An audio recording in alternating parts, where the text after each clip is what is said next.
Coming up, the Brooklyn Nets spike the 4th overall pick. And is it cut and dry that VJ Edgecombe is going to be there? Or is it possible they missed out on him as we debate the last, maybe, top-end talent before things get a lot murkier in the lottery for the NBA draft? We'll dive in coming up next.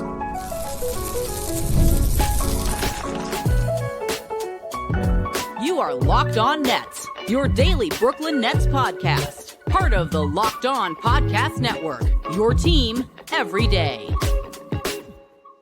Yes, my friends, it is the Locked On Nets podcast right here on the Locked On Podcast Network. It's your team, the Brooklyn Nets, every single day. He's Doug Norrie. I'm Adam Armbrecht. We thank you, as always, for making us your first listen of the day. We're 100% free on all those great platforms. And let you know, this episode is brought to you by Monarch Money. Take control of your finances with Monarch Money. Use promo code LOCKEDONNBA at monarchmoney.com for 50% off your first year. And Doug, this is the unique spot that we find ourselves in because coming off of the Ace Bailey discussion we had on yesterday's episode, already saw some people jumping in and saying, maybe VJ Edgecombe is actually going to be one of the best prospects, the best prospect to end up coming out of this draft. Ultimately, his name started to get more buzz down the stretch of the college season and into the tournament. But could there be a real debate that VJ Edgecombe is deserving of being over Ace Bailey at 3? That's a little bit what we're going to talk about here to start. Yeah, I think if I were to walk back anything from yesterday, it would be that like the definitive nature of the top 3. I was probably underselling Edgecombe a bit with that and saying like, oh, if they fall in the top 3 and then it gets like a lot murkier. I'm actually going to amend that and say at 4, especially if things get weird and wacky where Edgecombe climbs a little bit, because I think there's a world where he does climb to 3. I don't think it's like locked, but I think it could happen. That I think if the Nets got to 4, we're going to feel very good about upside potential here, right? Because I think like at worst, it's probably Edgecombe here, but there's a chance where it's Ace Bailey here. And so I think I'll amend the one statement that was like, oh, at 3, we feel good. And at 4, we start feeling a little bit itchy. Like, I think that I actually don't think that's the case for some of the reasons that we'll go into for VJ Edgecombe. And I think that this would still be a good spot. And if we're just like, before we just get into him completely here, but if you're looking at where the Nets stand with that, the Nets are basically 37% chance to land in the top 4, right? Like, so 37% chance to grab one of these guys that we talked about this week. And I think any one of these 4 for different reasons and a hierarchy of excitement, I think we'd feel pretty good about like sort of the outcomes here if this is how it landed. And I'll throw in 2 here because we'll talk about it going to next week. But the 8.6% chance at landing the 6th overall pick, the Nets can't get the 5th overall pick, right? So, you drop that into the bucket too. The next name we tell you about or the next pick we talk about, that's the bucket that all falls basically into that 8.5, 9 to 9.5% chance range, right? So it feels like we're piling them all into this bucket. But those next guys we talk about, which we'll even touch on a little bit here today, it's not the same. It's not the same as talking about getting Cooper Flagg, getting Dylan Harper, getting Ace Bailey, or even VJ Edgecombe, as you mentioned there. 6'5" guard, obviously ultra athletic. Like if we're talking about a comparison for a backcourt guy, like another backcourt player, like we would discuss with Dylan Harper, VJ Edgecombe upside, like this feels familiar to yesterday with Ace Bailey. The athleticism and the potential of what the ceiling looks like, that is what you're buying with Ace Bailey. With VJ Edgecombe, too many names in my head. If you're taking him there at the 4th pick or even making the debate about taking him at 3, if you're landing in that spot too. I mean, there's a world where he just is the best athlete in the draft. Like, and just in terms of just like twitchy athletic stuff, at least for sure of the first 4 guys. I mean, he just is the most athletic of the group that we talked about so far. Maybe just the most athletic guy in the whole draft. Absolute high flyer. Looks like among this first group where you would win like this first group's dunk contest, like kind of easily. He's got some posters on the tape from this year, some transition stuff. Open court, he can absolutely fly. And of all the guys who's just like speed and athleticism and hops jump off the table, he laps the guys that we talked about already. Yep. Like he's way, way, way beyond those guys. The other basketball stuff is why he's at 4 and not 1. But just in terms of just raw athleticism, and I would say just like overall like requisite energy too, he's maybe one of the best guys in the draft. Like he's so athletic. I mean, he's been sitting around this prospect range for more than a year now. And then he came on the scene over the summer to a slightly larger crowd because in the Olympic tune-ups, he had some just crazy moments for the Bahamas. Mm-hmm. So like against like, some internet on the international stage, even though they didn't really go very far. All right. It was also just warm up stuff, but yeah, so just starting there from just the overall athleticism, he has like that sort of like eye popping stuff. Like you can find a VJ Edgecombe dunk reel, like in-game dunk reel here that like looks very impressive. And some of it is in transition over bigger guys. Some of it's just straight up postering. He's got dunk misses that like are better than some guys' highlights. So like stuff that just like kind of back rimmed it, but he like just because he was absolutely just trying to yak it. And I guess to start there, if you're drafting a guy at 4 and you're in a position like the Nets and these guys are 18 years old and you want to dream on like the next 5 years, like you can tell a pretty compelling story around how just athleticism, like he'd be the most athletic guy on the Nets by a mile. like on day one. We'll start to expose some of their lack of athleticism by seeing a player like VJ Edgecombe on the court. You're like, oh my God, you guys can't keep up with him for maybe what he wants to be able to do coming into the game like that. Yeah, for sure. So I think like just on that point alone, it would be just like the energy that the Nets would need, the juice in the building. If the Nets got to 4 and drafted him, there would be highlight stuff for sure. The game is not well-rounded, all the way well-rounded yet, and there are for sure flaws. But in terms of like, would you get a nice end of year highlight reel at the end of the year? Like for sure you would. And I think that's like a pretty exciting prospect for a team. I mean, when was the last guy the Nets had like a highlight reel guy? I mean, Kyrie was, but like this isn't the same thing, right? Like Kyrie's a different kind of highlight. Young, developed talent in the building. Yeah. Yeah. Like Kyrie's a whole different kind of highlight, but like, just like the in-game stuff that gets the bench all the way up and kind of holding each other back. Like VJ Edgecombe has that stuff in his bag. And I think that would be a pretty exciting prospect for Nets fans. That's why it does become interesting. Listen, we talk about the size and some of the things that you can't teach. Obviously, at 6'5", buck 86, I think, buck 82. There's going to be some growing for him. He actually does represent 2, by the way, in this top 4 group. He's the oldest, and I put that in quotes because he's still going to be under 20 at the time of the draft, but he's going to be basically 20 years old at the time of the draft. So he does represent the oldest of these 4 players. Coming up here in a second, though, there's something about his game right now, and Doug already alluded to, there's some rawness, there's some things to refine, got to develop certain areas. Great. But there's one very specific part of his game that I think you point to and can get very excited about putting him right into the backcourt as a rookie coming in. We'll get into that here in just one moment. And before we get to that, tell my friends over at Monarch Money. You ever check your bank account and wonder, where'd all my money go? You got dining out, you got online shopping, you got that entertainment. It's easy to lose track. There's so many things to spend on these days. That's where Monarch Money comes in. It's your personal CFO. You get that C-suite stuff right there for your personal bank account, giving you full visibility and control over your finances. Monarch Money isn't just a budgeting app. It's a complete financial command center. You track all those accounts, investments, spending. It's all in one place. You stop managing your money. You start building that wealth. Maybe you start using Monarch Money. You're going to realize how much you're spending on food delivery. And you can start budgeting. You can save even more. You're not going to be juggling.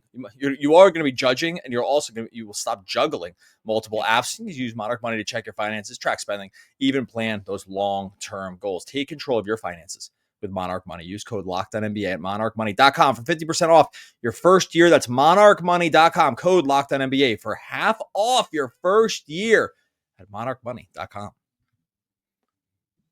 All right. So as we continue today's Locked On Nets episode, talking about the draft, the 4th overall pick, VJ Edgecombe, and how he maybe really is and deserving of being in that top 4 discussion, obviously, and what it could mean for the Brooklyn Nets to land a player like this. We will in the back end of the episode, by the way, just make a little nod to 73-year-old LeBron James exiting from the NBA playoffs. Certainly some things have been happening on that side of the ledger as well. But I mentioned about what I think is, if you're going to get excited about VJ Edgecombe walking in the door, first of all, the athleticism. So you just go, as you mentioned, best athlete on the Brooklyn Nets, highlight real stuff. It's great. There's still some refinement to his offensive game. The defensive end, and I know it's always offense first, but the fact that he could be potentially molded into one of the better defensive guards in the league, that he can be a shot blocker on the end of the floor. He's not the biggest guy, but he has the type of range, quickness, and ability to be an impact player on that end of the court. And if you're going to be in the segment of the Nets fans that believe that Cam Thomas is a part of the core going forward, going to be a small backcourt, not going to be a big one, but at least you're putting in a guy that has some of that tenacity on that end of the floor that I think you can value in a unique way, maybe to some other backcourts around the league that look and say, we already have that guy. We already have a two-way player. VJ Edgecombe can be a high-end two-way talent in the league. Like, that's how he projects if he develops and refines. Yeah, for sure. Like, I would call him a highlight defender too. Like, he's not a great ball defender from what I can tell, but he's a great, like, sort of like the twitchiness helps here. Like, the twitchiness and energy helps on the defensive end as well. Like, he has sort of like highlight reel steals, as you know, as much as you can get such a thing. Like, he has chase down blocks in his bag, which is not something you see from guys his size very often. Like, he has that stuff. The on ball skills are not 100% there, and he has a little sleight of frame. But I sometimes just judge, like, if energy wins out. Like, defense is instincts, but it's also just energy, and you need to sort of have both, because you just have to not give up essentially, and like not get bored, and like stuff can happen. Like, it's easier to get bored on defense. It's easier to just get to tune it out. Like, it's like everybody, I guess. What are you gonna say? No, that we saw this during this season. The Brooklyn Nets, why were so many teams annoyed with them some nights? You're like, oh, really? We're going to do this full court press crap? Really? You guys are going to run blitzing, all the way. That was just effort, energy, and hustle. And that's not even from guys that are elite athletes by NBA standards. So that goes a long way if you feel like you have that in your bag already as far as a trait. Like we talk about it all the time. It's effort primarily, and some guys don't bother. By the way, because their offensive game is so good, if Edgecombe comes in with that desire to do some of that defensive end, I think that it carries through. I think about how Donovan Mitchell, not the same type of player, but like he had that projection coming out of college. It faded for a bit, and then it's come back on as he's even gotten better, and he can start to dial up some of that on that end of the floor as well. Yeah, with like a little discipline, you would probably see like not as many steals, but you would see considerably better on-ball defense. Defense, and so it's like if it's it just wasn't disciplined, I guess is the way to put it. It's like not a disciplined defensive approach, but it showed up in like more than 2 steals a game, more than half a block a game, which again for a guy his size in the college level, like those are pretty good stats. And because these guys aren't in and around the rim a lot, and like he just has like the stock stuff is good. It's just he's just not, Chris Dunn out there, right? Like Chris Dunn, who's like fronting Jokic and stuff at times, and like just puts on like defensive match. I mean, Chris Dunn's like one of the best on-ball defenders in the game, but like, you know what I mean? So overall, I think the energy is there for him. I think he can probably get there. I like at least to see guys that care enough to do something, even if it's not exactly what you should be doing on the defensive end. I think like that stuff can be molded. You would hope. So I think he projects to be probably okay there. My concern really with him is a little bit more on the offensive end is if like the athleticism can translate into efficiency. And I'm not like 100% sure that's the case, where he has the hops, he has athleticism, he wants to shoot, but it just wasn't like all the way amazing for him. The shot diet's it wasn't great. The beyond the arc stuff was not amazing, though it did improve a little bit as the season went on.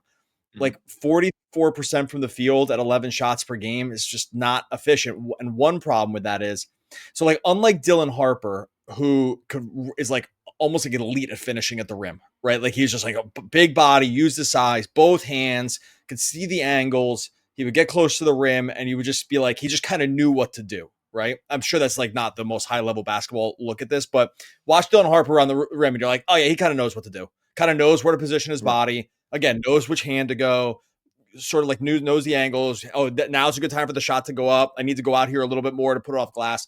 Like that stuff is like pretty refined. That is not what VJ Edgecombe is doing. It is kind of like, I'm going to try to get over you. And if that doesn't work, I'm kind of in trouble. Right, so like, I think that is a part of his game that needs pretty significant refinement. And it's not, I mean, it is a worry because if you take a guy at 4, like you kind of needed to hit.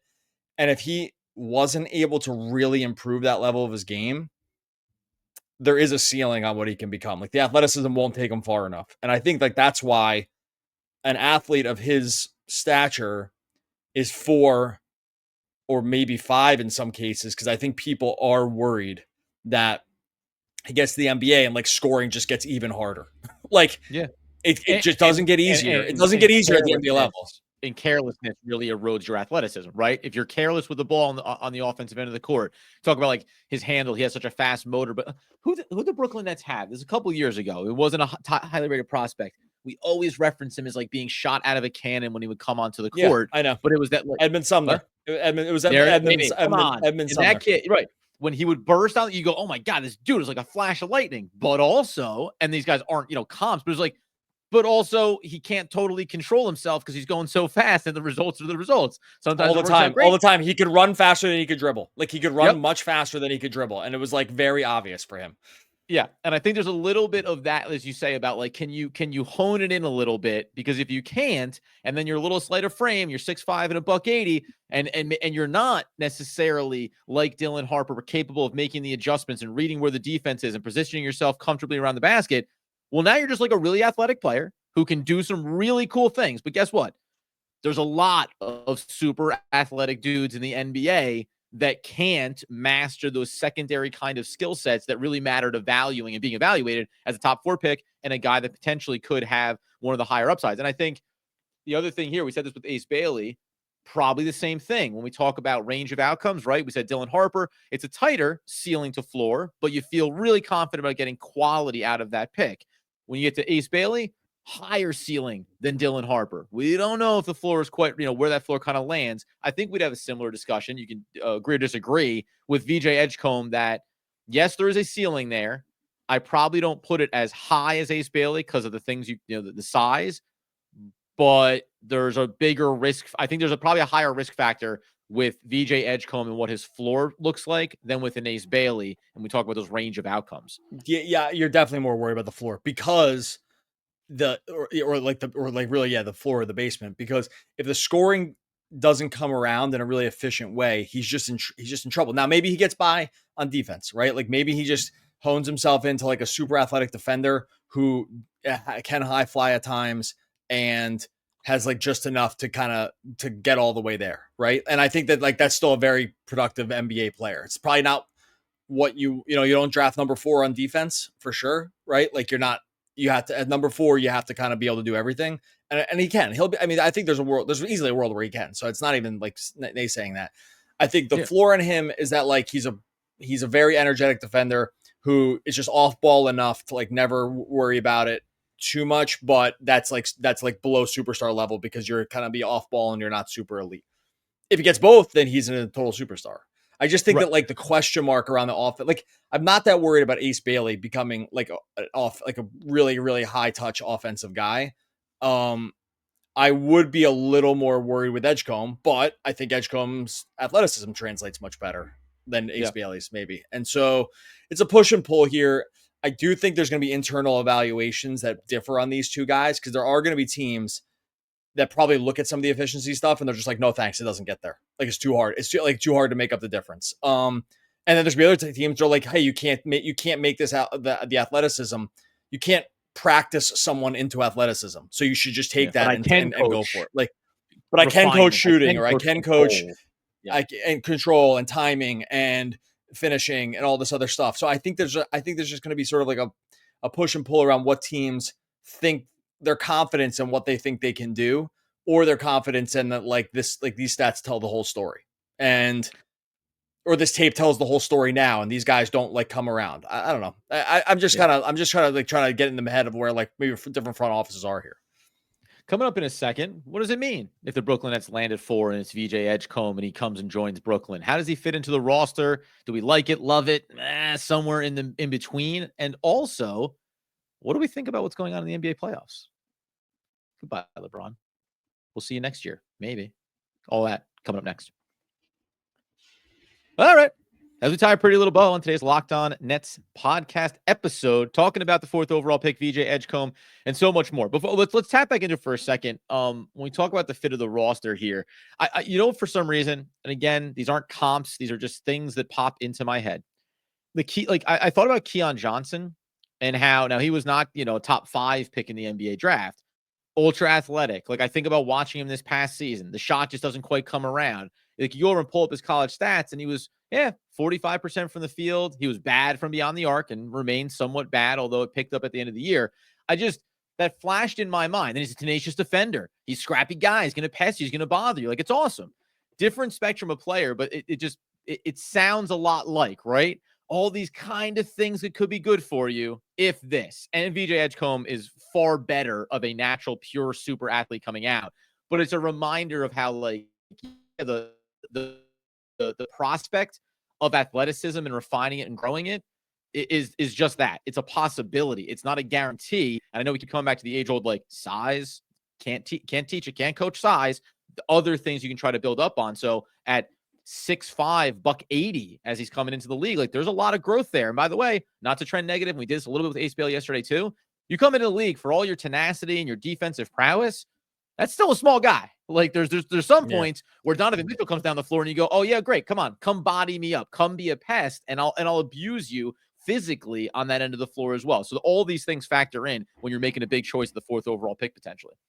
That's the only thing is that I mean, look, we said it. We started this off by saying he'd be the best athlete on the Nets. He would be a highlight reel. It'd be very exciting. We'd be very pumped. It's okay at the 20-minute mark to like kind of like say like what what some of the risks are here too. It's like it's a balanced approach. There's people out there that will just be like, it's a lot. Anyone that's like always, I just never can respect people that all the time are like, it's a lock. It's a lock. These guys are a lock. Like, I don't know. Can we just like, there could be a little nuance here. It's like, okay, he's good at some things. He's not perfect. And like, there's just, these are the places where he would have to improve, right? Like he'd have to improve in some spots. I think overall, I think he can get there. I personally, when looking at this stuff, like where I would actually say he is, okay. The part where maybe didn't watch enough to know this for sure, but what seemed to stand out was that the part where he does beat Ace Bailey on is like just overall energy. And that I think is a good sign. Because if you have energy, it just means you have energy. Like that's another one where it's like that actually sometimes can't be coached into you either. Is either have the requisite energy to just give it all, even if it's slightly out of control at times or not the perfect basketball decision, it's still earnest. And sometimes if you don't have that, like that is kind of hard to coach into guys. And so I would say like from that standpoint, it's like, well, just go with VJ Edgecombe because at least you'll always have the energy, right? Like it'll always be pointed and then you just try to point it in the right direction. Because I think that like I didn't see that like 100% come through in like everything on Ace Bailey. And that maybe that's worth a reason to like move him up is just to say, I wouldn't put it into like he cares more territory because that's like really hard to tell. But in terms of just like who's flying around the court all the time, even if it's like slightly out of position, for sure that was him in college. Edgecombe was like just trying to get steals, trying to jump lanes, like trying to just like, get guys from blocks from behind, like all this other stuff. And I don't know, like that could just be a more fun thing. I guess maybe I'm overstating the Ace thing. I just think that maybe it's just I just like got done watching a ton of VJ Edgecombe stuff, so it's like very front of mind around that. Yeah, it's like every player is only as good as like the last video I just watched, and like that's I just got done watching a ton of VJ Edgecombe stuff, and so I'm like, yeah, look at that. Like no one compares to him when it comes to this, but that's probably understating. I just think I just feel confident that he has that kind of energy, and I don't think that's something you can coach all the time. I wonder if as we'll turn attention over here to the playoffs to close things out. But so I wonder about, because I think you say the range of outcomes, maybe a little more questions about refining his game. I wonder if as we get, the lottery will be on the 12th, we'll find out where everyone slots in. But the discussions, because what's funny about it is you can go look at it, depending on what boards you want to look at. Edgecombe, as we said at the top, represents that last, hey, like seems like he's right in there. And some people say maybe he should be taking over Ace Bailey.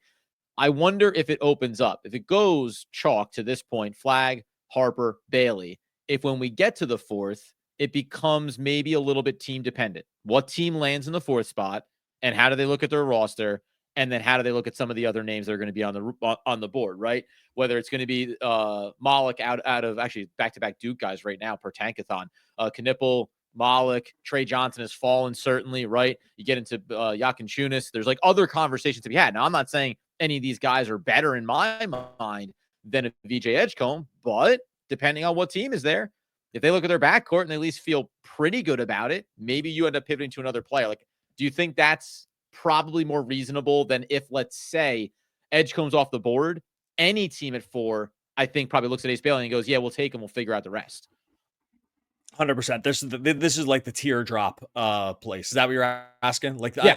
Are you asking like if anyone deviate? I think this is the tier. I think these 4 are going to be chalk all the way through the draft process. And then whether they go here, like I could see someone having an internal evaluation different on Edgecombe, maybe, where that's what I mean, right? Like he's the first guy. I could see that. Yeah. I could see that. Like I was saying before, it's like, it might be just depending on what you think you value and what you can fix.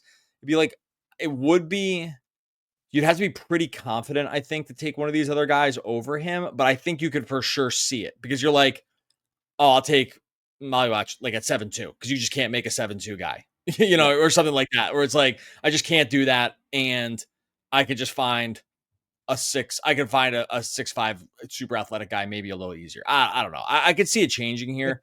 And I could see fans going nuts in the wrong direction if it did, like if they didn't take guys like this, because these guys are kind of highlight reels. But yeah, I think, I do think it's going to differ. Like we said this at the beginning. I think like kind of like this last year's, maybe the NFL draft was a kind of comp where it's like sometimes people weren't sure where different teams were going to land or their valuations.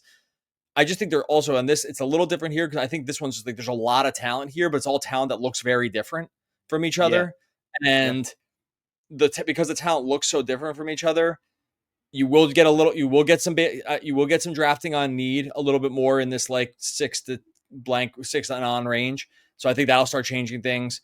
And I just think they're just going to evaluate some of these guys differently. Like I think that some teams, a good example is like Jeremiah Fears. I think some teams are going to evaluate him really high and some are going to be considerably lower. Like, and I think they're like, and like, he's a guy that kind of fits that example for me. It's like, you could find a lot of reasons to be very high on him. You can find a lot of reasons to be like, no, thanks at like the 7 pick.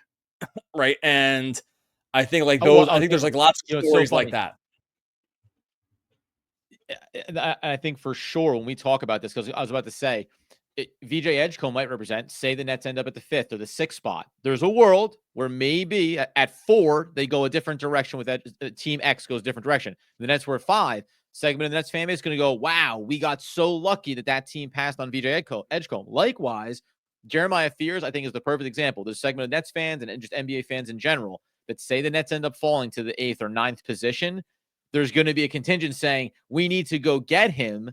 But there's going to be X number of NBA teams that go, this is too high to evaluate, fell just to us. Like there's good. He's, I think, going to be one of the lightning rod names when it comes to draft night about where teams evaluate him, when they're going to pull the trigger on him, because he's been a riser relative to say like a Trey Johnson, who started very high, and now has come down a few positions. So it's all about perception and like, when does the draft happen relative to where everyone starts to evaluate and maybe shape themselves on some of these players. Brooklyn could end up being in that funny spot potentially where these names are falling. You go, did you love him then? Do you love him now? Is he still great? Right. And what's the potential? Yeah.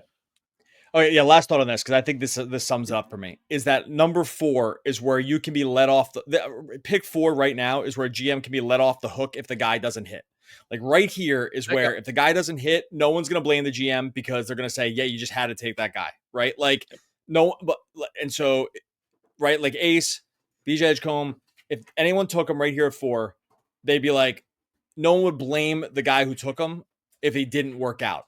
Starting at 5 is where you're going to start getting blamed. Like that's where you're like, whoever you take at 5 is where you're going to start getting blamed if they don't work out. Because I think everyone else will be like even if like, let's say it's Edgecombe and he doesn't work out, everyone's like, yeah, everyone had him there. You had to take him. Like no one wouldn't have taken him there. Yeah, maybe it didn't work out, but you can't blame the guy. Everyone's mocked. At 5 is where you're going to be like, if it doesn't work out, you're going to get blamed because someone behind him, like 6, 7, 8, 9, one of these guys behind him that you could have made a case for going at 5 will work out. And you'll always be attached to the guy you could have taken right there. So I think like I think the real existential risk starts coming in at 5. I agree with you as well. And we'll continue this conversation all next week. But before we get out the door, obviously the Lakers get bounced in 5 by the Timberwolves. Some people would say you wanted to see Luka move on. You want LeBron to move on. I think it's great that you got Anthony Edwards advancing that team in the playoffs. The Thunder, like there's this, turnover maybe of expectations. Thunder coming off obviously a phenomenal season, but 6th seed, yeah, that's pretty impressive out west. And then tonight it's Pistons. We're recording this ahead of the Pistons Knicks game, man. One more win for Detroit. Get this thing to a game 7, and I'll take the win. The victory lap happens automatically, but then all bets are off. The potential that New York, and we don't rib our crosstown, partners here, but boy, would that be something if Cade Cunningham led the Detroit Pistons over the New York Knicks. It all starts tonight, though. Anything else? It's been a great series. Other than maybe it's been Halliburton going absolutely off the rails against the banned from games. He's banned from games now. Like they just announced that. Like he's not gonna be able to go. So these NBA playoffs have been pretty great for the most part for a first round series where some things can go off the rails. I mean, some of these series were like over before they started. 2 things about the things you just mentioned. One, Dallas fans get to breathe a massive sigh of relief, at least for a year, that like the Yep. Lakers don't go any further than this, because they can just Yep. be done with the story for now, at least. Like, so I feel Big deal. They I'm only won happy one for more playoff game than Dallas, right? I mean, come on. exactly. So I'm pro Dallas fan on that one, because I feel bad for those guys, and like it's like, okay, we don't at least for another rest of this season, we don't have to hear about one. I think LeBron's back again. He does this every year where he doesn't say he's going to play and then he comes back. So I think like that's a non-story. I think one of the best things that could happen for the NBA, maybe we shouldn't start this at the 30-minute mark of the podcast, but It's a tease. I really think one of the best things that could happen to the NBA is for the Timberwolves to win it all and Ant to be the MVP, because he is exactly the kind of player that people kind of think don't exist in the NBA anymore. Like, just got he has the dog in him, Really like just going right at LeBron, like basically wrestling LeBron, not backing down, talking shit, like whatever, like doing everything. Looks the part. Looks the part, wants to get into the mid range, all the old heads like that. You know what I mean? Like, it's like he kind of does it, like, and he's got the athleticism, and he just like seems to love basketball and just wants to be great, like jawing with KD last year in the playoffs, like really like face of the league stuff. I do think the NBA could stand, like, I don't even know if it would work, and maybe they're just beyond this with their, and how the superstars are these days. But he, to me, represents like a different kind of superstar that the NBA fan is like kind of desperate to either love or hate, because you love or hate.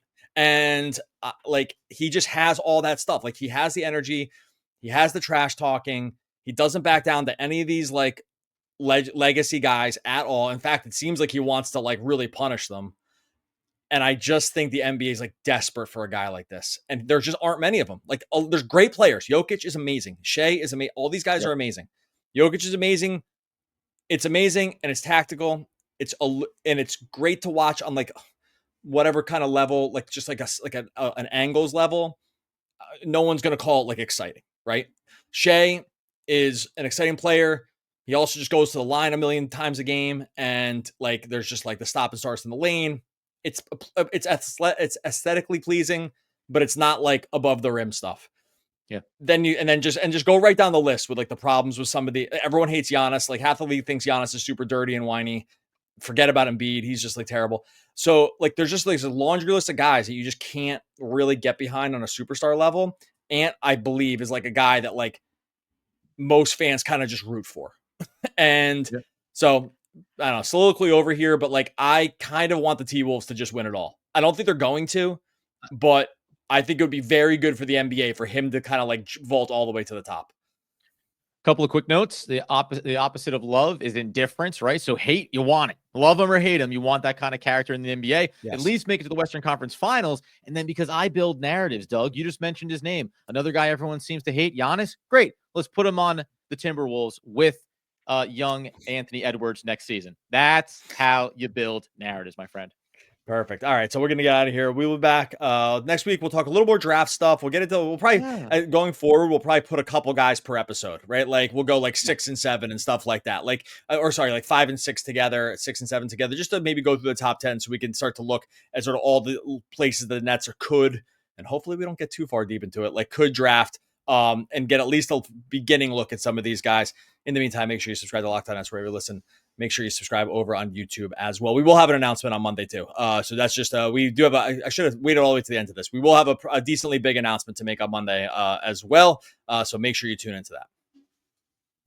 You better believe it, my friends. But as they say, the energy of the mind is the essence of life. And that is Aristotle. Oh, one of the all-time great poets. We're back again Monday, talking more Brooklyn Nets basketball. Basketball.